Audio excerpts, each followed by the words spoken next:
Bonjour, mesdames et messieurs. Bienvenue à l'émission Profession. Et nous avons le courtier immobilier, M. Vincent Labranche. Bonjour. Bonjour, Vincent. Ça va bien? Ça va très bien, toi? Oui, ça va super bien, merci. Merci beaucoup d'avoir venu au studio, venir nous jaser ça un petit peu. Oui, ça me fait plaisir. J'ai rassemblé quelques questions pour toi, Vincent. T'es-tu prêt? Oui, je suis prêt.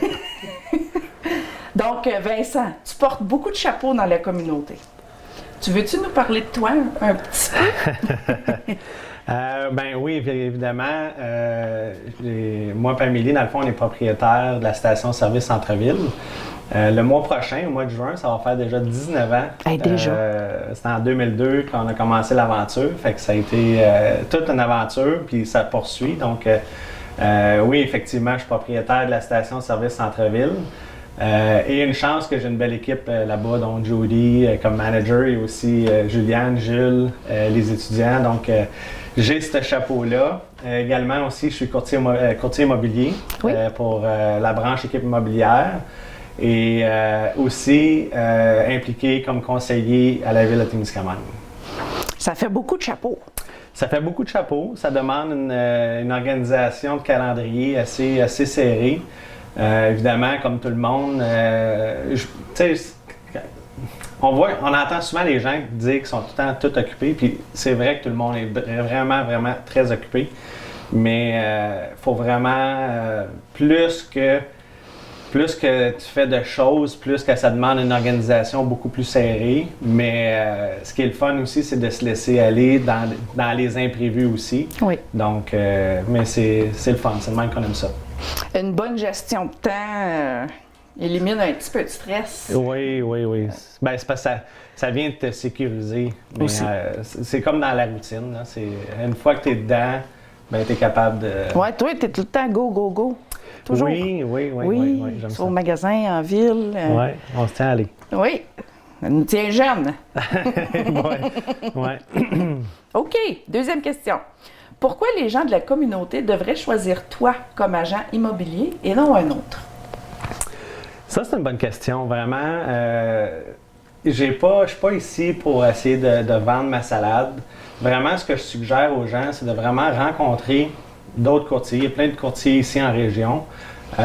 Puis d'avoir des questions déjà préétablies, d'être préparé et de bien discuter avec ton courtier puis de voir si vous êtes sur la même longueur d'onde. C'est la connexion. C'est la connexion qui est importante. C'est la communication, de bien sentir que le courtier a votre intérêt à cœur. Fait qu'une fois que tu as établi cet aspect de confiance-là, bien, c'est ça qui est le plus important. Fait que c'est pas plus moi qu'un autre, mais c'est vraiment vous de bien établir ça avec le courtier. Puis autant nous, comme courtier, et des fois, ça arrive que ça ne fonctionne pas avec certains clients, puis ou certaines propriétés qu'on ne peut pas vendre. Il y a plein de scénarios. Fait que c'est comme vraiment une relation à double sens, d'avoir une belle relation de communication, puis de respect, puis de confiance entre les deux. Ouais.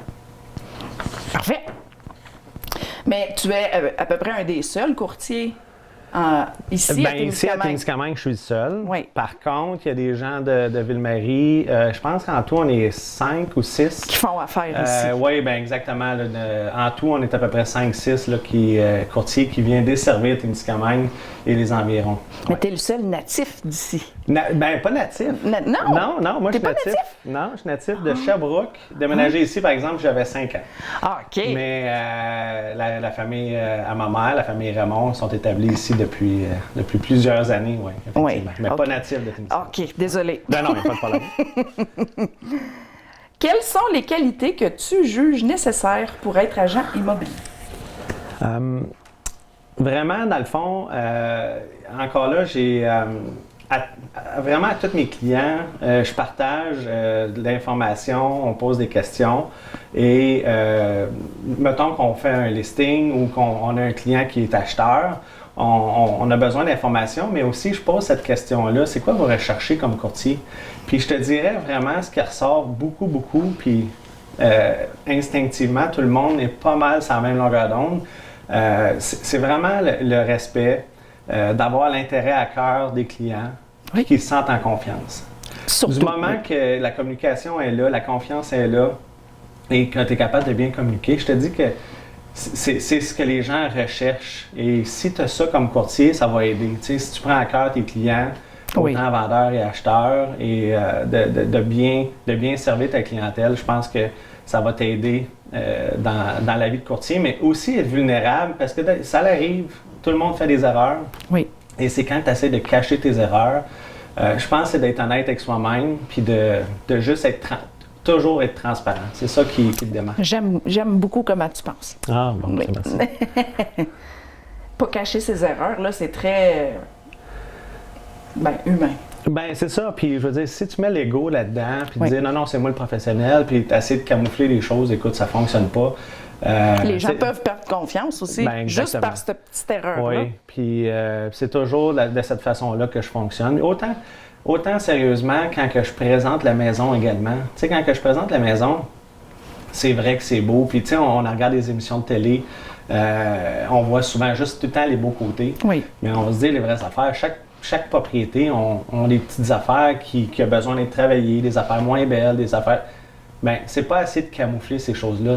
Donc, c'est la même conversation que j'ai avec mon client, que j'ai aussi avec l'acheteur quand il vient à la maison. Bien, il faut divulguer la Tu vas propriété. le montrer, tu le cacheras pas. Oui, là. exactement. OK. Donc, si c'est cette maison-là, bien, c'est pour toutes les bonnes raisons et les mauvaises raisons qui vont prendre cette décision-là.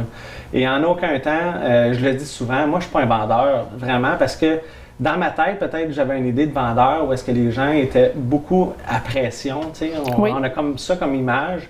Oui. Puis c'est tout le contraire. Je fais tout sauf de la pression. C'est vraiment, si la personne est vraiment en confiance avec le produit, avec nous, avec la relation qu'on a, bien, la plus belle affaire, c'est d'être capable de la guider là-dedans. Parce que je suis ici pour le long terme. Puis la dernière chose, sérieusement, que je voudrais avoir, c'est de rencontrer quelqu'un en train de marcher sur la piste cyclable ou n'importe où, puis de sentir le regard de la personne dire « Maudit, tu sais, là, tu m'as forcé à acheter une maison, tu m'as forcé à vendre une maison. » C'est pas ça. C'est pas ça l'objectif. C'est vraiment d'être bien dans cette relation-là, puis dans la décision d'acheter ou vendre sa propriété. Ouais. Parfait. C'est super. Quel est le plus gros challenge auquel tu as été confronté à date?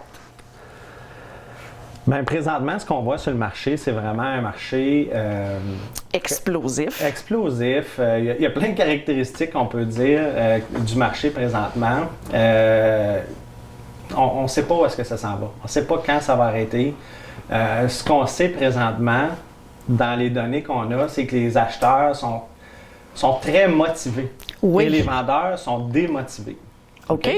Il y a des vendeurs, il y a des ventes de maisons qui se font, mais ce qu'on voit, c'est une courbe complètement le contraire. Là, je n'ai pas les statistiques en avant de moi, mais pour vous donner une idée, c'est à peu près, l'année passée, à pareille date, on avait peut-être le double de maisons d'inscrits, mettons de janvier à mai 2020, puis de Oui. janvier à mai 2021. Il y avait plus de maisons sur le marché et il y avait moins d'acheteurs. Et présentement, il y a plus d'acheteurs puis moins de maisons sur le marché, ce qui a fait complètement virer le marché. Mais ça, c'est pas strictement Témiscamingue, c'est Oui, vraiment, c'est vraiment partout. on va dire mondial. Oui. Mondial. Parce que, dans le fond, les gens se sont retrouvés à vouloir quitter les grandes villes. Et c'est ce qu'on voit, c'est ce qu'on entend. Quittent les grandes villes parce que, dans le fond, eux, n'ont plus vraiment... Ils ont plus besoin, c'est plus nécessaire d'aller travailler au bureau. Oui, ça, c'est principalement. Ça, Ouais. c'est quelque chose qui a changé complètement. Puis, dans le fond, les gens ont besoin d'un petit peu plus grand. On va se dire les vraies affaires. Oui, Tu sais, oui. si les enfants sont à la maison et puis En font l'école confinement. à la maison, au Oui. confinement, peu importe, le travail à la maison, ben ça fait qu'on déborde. On amène le travail à la maison.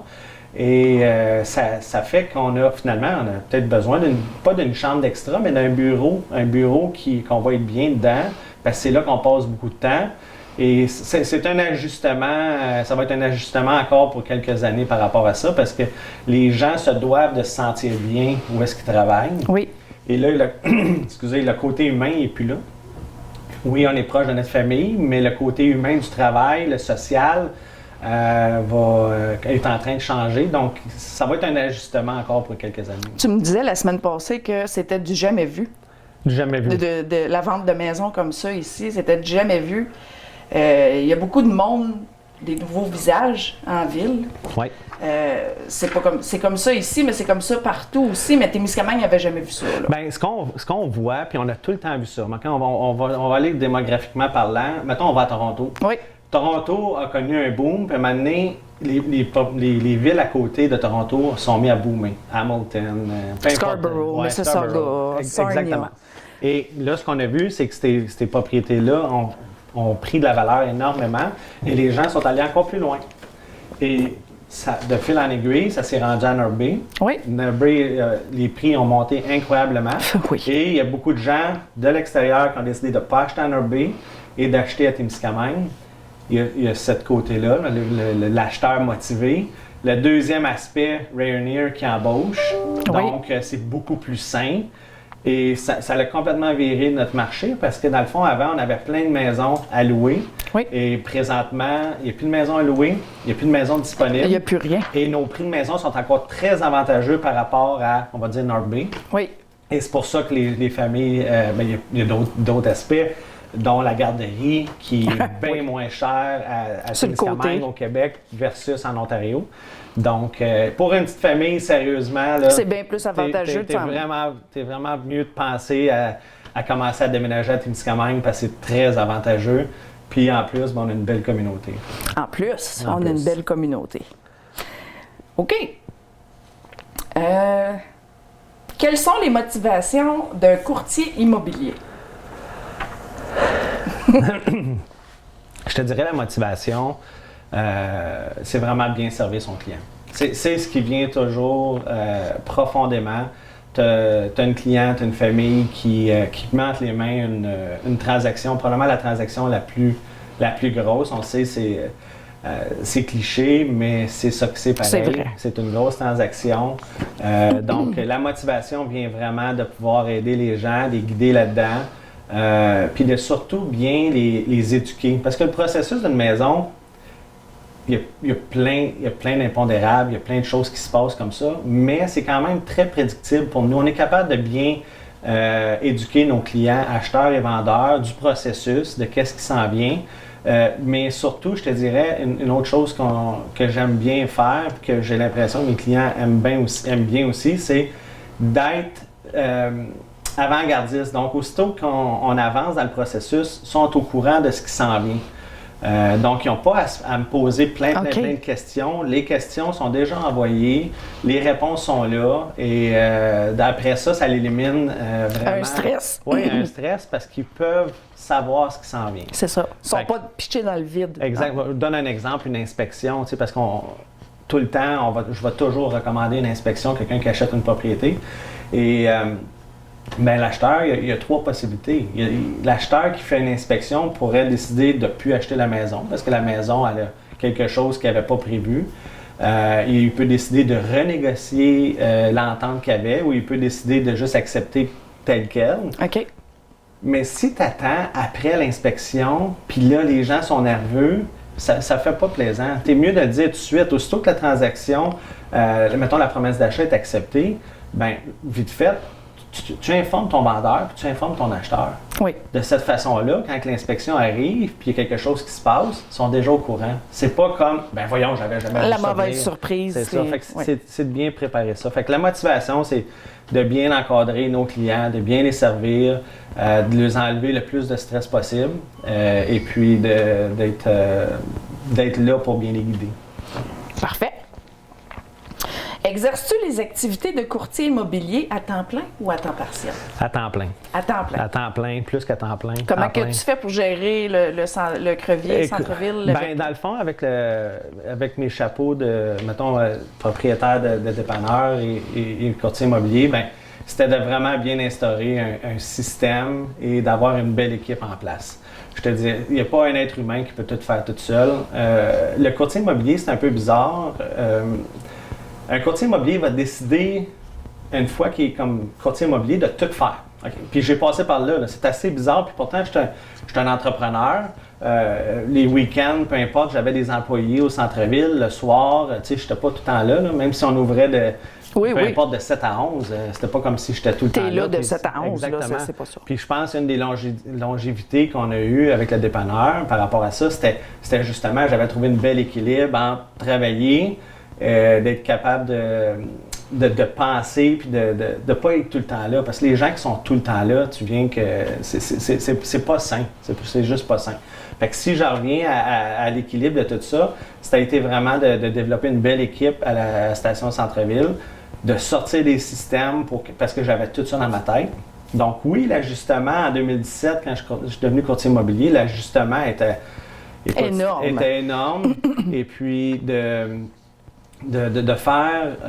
me retrouver comme courtier immobilier, puis d'avoir autant de listings comme j'ai eu les premiers mois, ça demandait beaucoup. Puis pour donner une idée, juste vendre une maison, écoute, j'ai pas le nombre exact d'étapes, mais on parle à peu près de entre 160 et 190 étapes de tâches à faire pour mettre une propriété en vente jusqu'à temps qu'on la vende.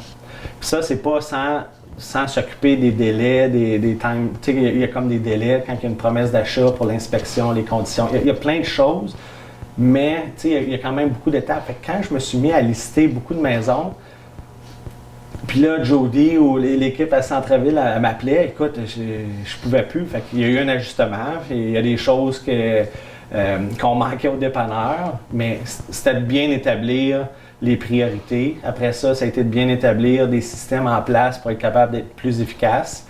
Puis après ça, dans l'immobilier, ça a été la même chose. Donc, les 3 premières années, j'étais toute seule.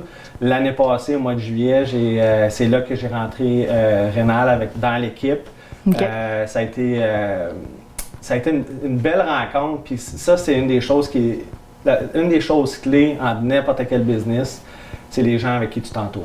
Okay? Oui, c'est vrai. T'as bien beau avoir les forces que tu veux, tu as des faiblesses. Puis la plus difficile, c'est de savoir c'est quoi ses propres faiblesses. Okay? Ça, c'est la réalité.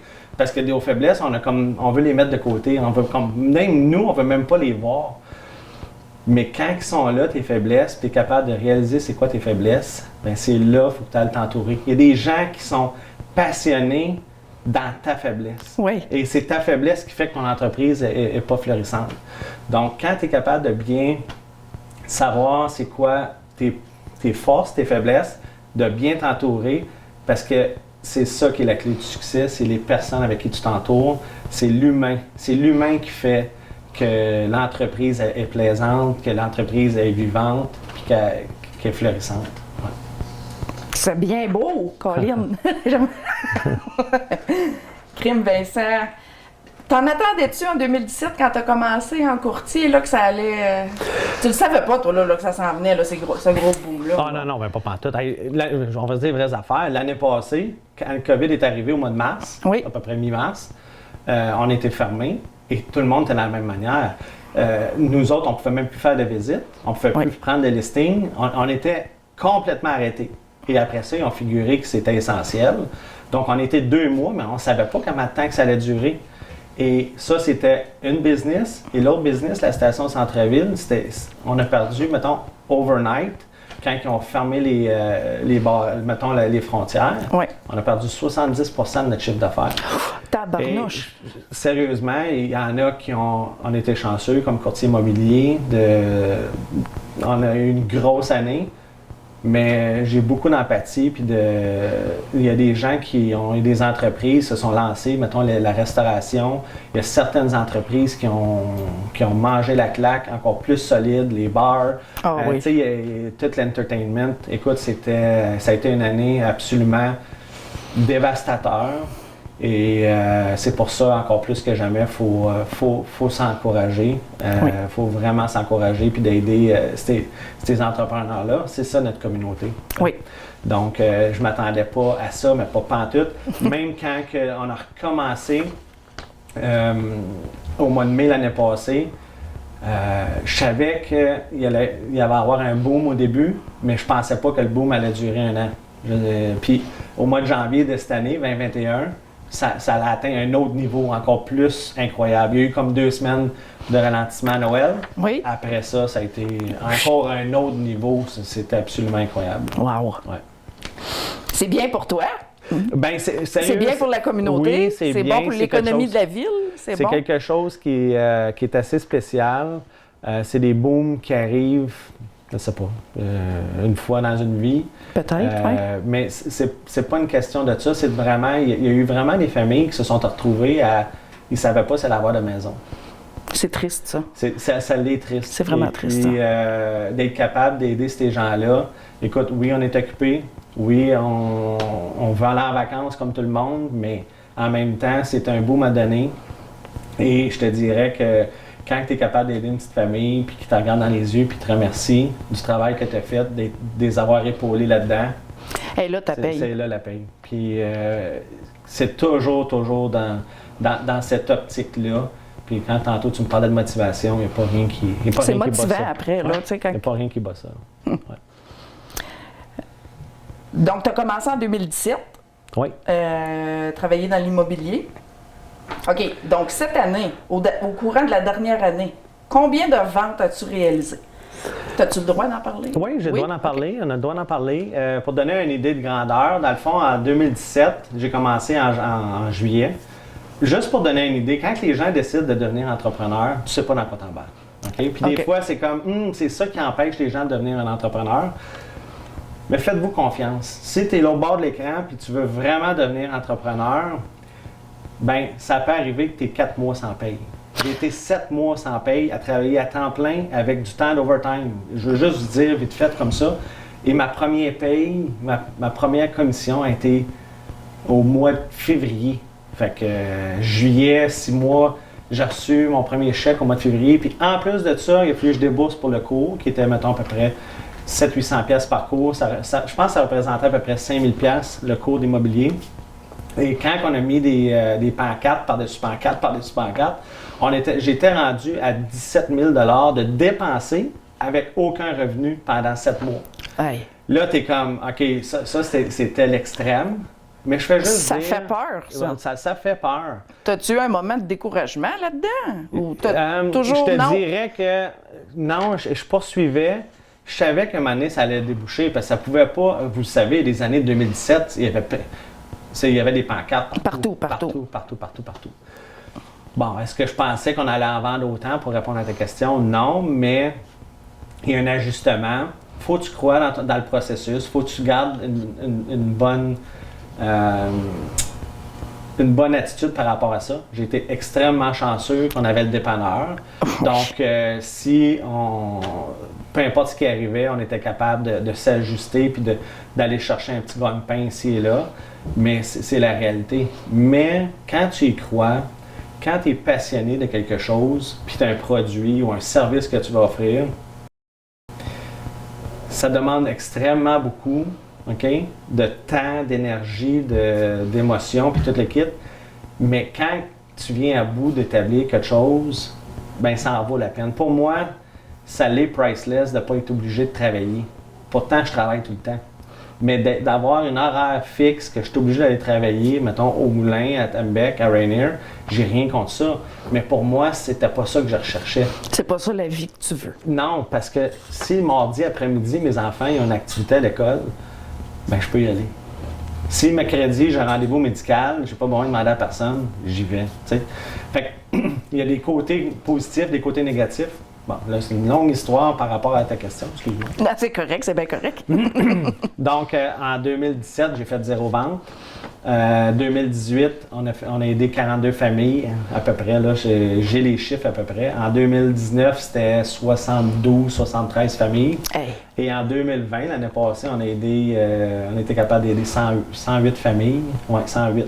Et là, présentement, de janvier à mai, on est peut-être rendu à... Je pense que les derniers chiffres, c'était 65, 66 familles. Tu vas battre ton record. Je vais battre mon record. Puis une chose qui est importante dans ma situation, parce que, écoute, j'ai été élevé dans le hockey, j'ai été élevé dans les sports, j'ai été... la production ou l'intensité, être en game... Parce que tu peux être en game mode, OK? Puis en entrepreneur... Tu peux toujours en vouloir plus. Puis ça, c'est un cercle. C'est dangereux, ça. C'est un never-ending, OK? Et quand tu mets vraiment un chiffre, OK, on le sait, les chiffres, c'est infini. Fait que peu importe ce que tu atteins cette année, tu peux toujours être mieux l'année d'après. Mais ça fait qu'intérieurement, tu as vraiment une bataille intérieure parce que tu n'es jamais satisfait de ce que tu as accompli. Jamais. Quand tu mets Tu un deviens chiffre, gourmand. Exact. Ben, c'est... Gourmand, ça pourrait être ça, mais c'est vraiment... C'est malsain. C'est malsain, puis cette année, une des choses que j'ai faites qui m'a permis de grandir en tant qu'entrepreneur puis comme personne, c'était d'avoir un coaching. OK. Puis oui, ça coûte cher du coaching business, coaching personnel, mais quand tu vas chercher à l'intérieur de toi des réponses que tu n'as jamais été capable d'aller chercher, ça fait que tu ne mets plus l'emphase sur un chiffre. Quand même que je n'aiderai pas 108 familles cette année, je vais être quand même satisfait d'avoir aidé les familles que j'ai aidées. Donc maintenant, c'est sur l'effort que je fais et non sur le résultat. Parce que si on a une belle année... Qualité over quantité. Exactement. Exactement. Parce que sinon, mettons qu'on est dans un boom économique, Oui. puis on l'est présentement, Oui. bien si pendant les 5 prochaines années, j'atteins même pas 50 familles, c'est quoi, je vais être démoralisé pendant 5 ans, pendant que j'essaie d'aider les familles. Tu sais, c'est vraiment sur l'effort puis sur la relation humaine que je me concentre versus... Sur la qualité. Oui, exactement. Fait que si je bats des records, tant mieux. Tant mieux. Mais Ouais. l'objectif, c'est vraiment de... Que tout client soit... Le summum, c'est quand les clients sont satisfaits. Ouais. Quel conseil donnerais-tu à quelqu'un qui veut commencer à être entrepreneur? Bien, comme tantôt j'ai mentionné, c'est vraiment, je te dirais, écoute, ça c'est une bonne question. Quelqu'un qui sort du collège, là, un jeune là, qui veut, là, quel conseil tu lui donnerais à cette personne-là, qui n'a jamais goûté à l'entrepreneuriat, là, qui se lance là-dedans? Bien, je te dirais, comme n'importe quel passionné ou n'importe quelle personne, une des choses qui m'a démarqué, c'était toujours d'être capable d'être une meilleure version de moi-même. Puis de ne pas se comparer aux autres. On ne peut pas se comparer aux autres. C'est bon, ça. On ne peut pas se comparer à d'autres courtiers. Il y a toujours des courtiers qui vont être meilleurs que nous. On ne peut pas se comparer à d'autres restaurations, d'autres stations de gaz. Peu importe la business que tu es dedans, non. Ce que tu peux faire, c'est d'être une meilleure version de toi-même. Puis comment tu peux le faire? À cette heure, écoute, il y a des podcasts. Oui. Les gens qui ne savent pas c'est quoi des podcasts, sérieusement, je vous suggère très fortement d'aller voir puis d'écouter des podcasts. Des podcasts sur n'importe quoi. Tu es passionné des légumes, il y a des podcasts là-dessus. Oui. Tu es passionné des livres, il y a des podcasts là-dessus. Tu es passionné de la déco, il y a des podcasts là-dessus. Tu es passionné d'être entrepreneur, il y a des podcasts là-dessus. Et tu vas chercher de l'information là que les gens partagent avec toi. Donc, être une meilleure version de soi-même, c'est de toujours constamment s'améliorer. Puis, tu sais, moi, je pensais que j'avais fini les études. Quand j'ai fini secondaire, parce que j'étais allé au cégep, puis ben la plus belle affaire que j'ai appris en étant adulte, c'est que tu apprends tout le temps. Puis ça, je suis un mordu d'apprendre. Puis, fait que le conseil que je donnerais, c'est de mordre à devenir une meilleure personne, puis en étant capable de s'ouvrir à d'autres connaissances. Parce que, oui. Puis d'aller chercher de la profondeur. Tu n'as pas besoin de savoir tout sur Terre, mais ce que tu sais, puis ce que tu veux t'enligner dedans, va en profondeur. Va en chercher plus. Tu vas en profondeur. OK. Va masteriser ta passion, puis qu'est-ce qui te fait vibrer. Ça, va là-dedans, puis va en profondeur, puis tu peux pas te tromper. OK. Quelle est ta stratégie commerciale pour la vente de maison? La vente de maison, dans le fond, la manière qu'on s'y prend, ça s'appelle un MLS. C'est un Multi-Listing Services. Et vraiment, c'est centris.ca, c'est realtor.ca. Et une fois qu'on est sur ces sites web-là, dans le fond, on devient mondial. Fait que peu importe quelqu'un qui décide on va donner l'exemple. Quelqu'un à Paris. Ryanair embauche un ingénieur à Paris. Saskatchewan, peu importe. Oui.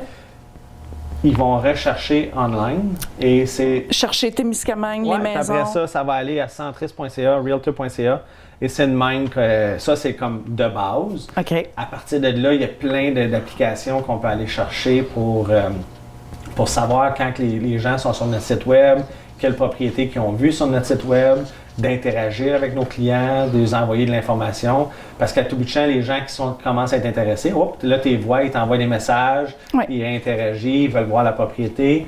Une des choses qu'on fait dernièrement, c'est qu'on a rajouté le Virtual Tour, le tour. C'était ma prochaine 360, question. ouais. Si tu faisais des visites virtuelles. Oui, bien, dans le fond, avec le COVID, ce que ça a fait, ça a activé ça. Oui. Les gens visitent moins, mais l'accessibilité à la propriété se fait en ligne. Donc, ça donne vraiment une meilleure idée d'être capable de voir la propriété dans son ensemble.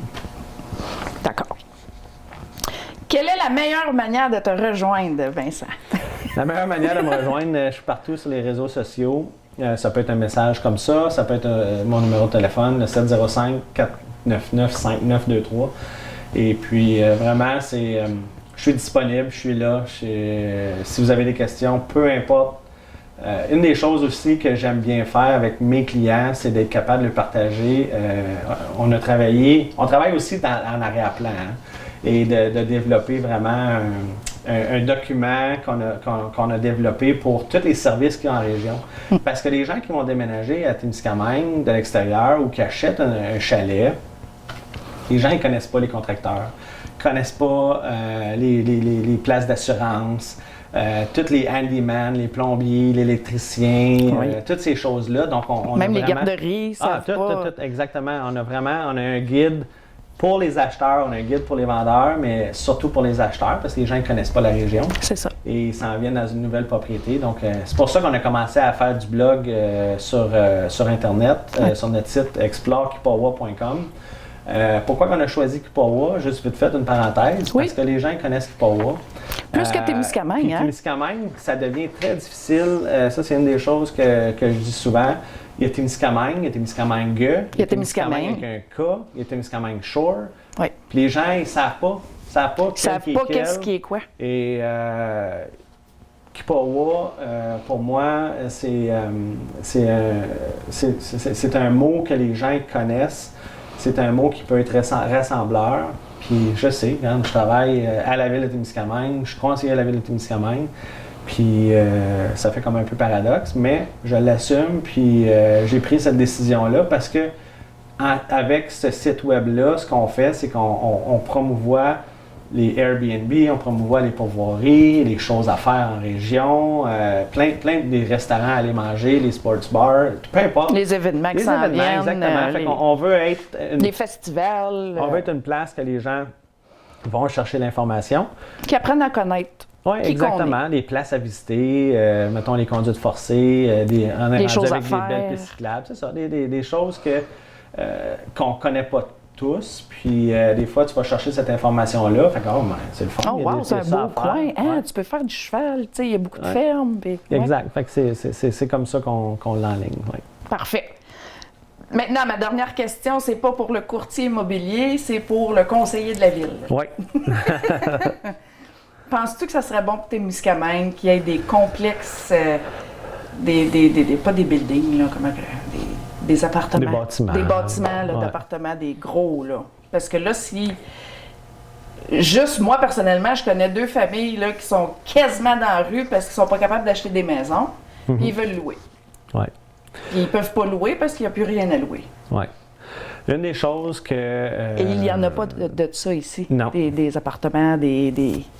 Bien, une des choses, comment que je vois ça, c'est sûr que la première affaire qui me vient en tête souvent, dernièrement, je pense à ça, puis il y a l'aspect condo, Oui. l'aspect appartement plus chic, mais cibler les personnes qui sont entre vendre leur propriété et déménager à la place des personnes âgées. Oui. Il n'y a pas rien entre les deux. Il n'y a pas de Il n'y transition. a pas de transition. Et ce que ça fait, c'est que les gens vont rester dans leur propriété plus longtemps qu'ils le souhaitent, simplement parce qu'ils ont le confort dans leur maison. Mais ils ont se nulle part voient où aller. pas, c'est ça, ils ne se voient pas nulle part ailleurs à Témiscamingue. Ils ne veulent pas déménager. C'est ça. Fait que c'est un beau problème. Mais par contre, ça, je vois qu'il pourrait avoir un entrepreneur de la place, de l'extérieur, qui pourrait décider d'investir. Et dans ce domaine-là, et ce que ça ferait, dans le fond, c'est que les propriétés pourraient se vendre, libérer quelques appartements pour que tout le monde puisse avoir Une place à habiter. une place à habiter. Ouais. Parfait. Ouais. Je le souhaite parce que, comme je dis, juste moi, personnellement, j'en connais 2. Donc, si moi, j'en connais 2, puis d'autres personnes connaissent d'autres personnes, c'est triste. Ouais. quand il n'y a plus rien, Ouais. pour les familles moins... Des familles qui en ont besoin. c'est ça, des familles qui en ont besoin. Ouais. C'est tout pour moi, Vincent. Merci. J'ai toutes posé les questions que je voulais savoir, donc merci beaucoup Ça me fait plaisir. d'avoir venu au studio et venir nous jaser ça ce matin. Ça me fait plaisir. Bon succès. Merci.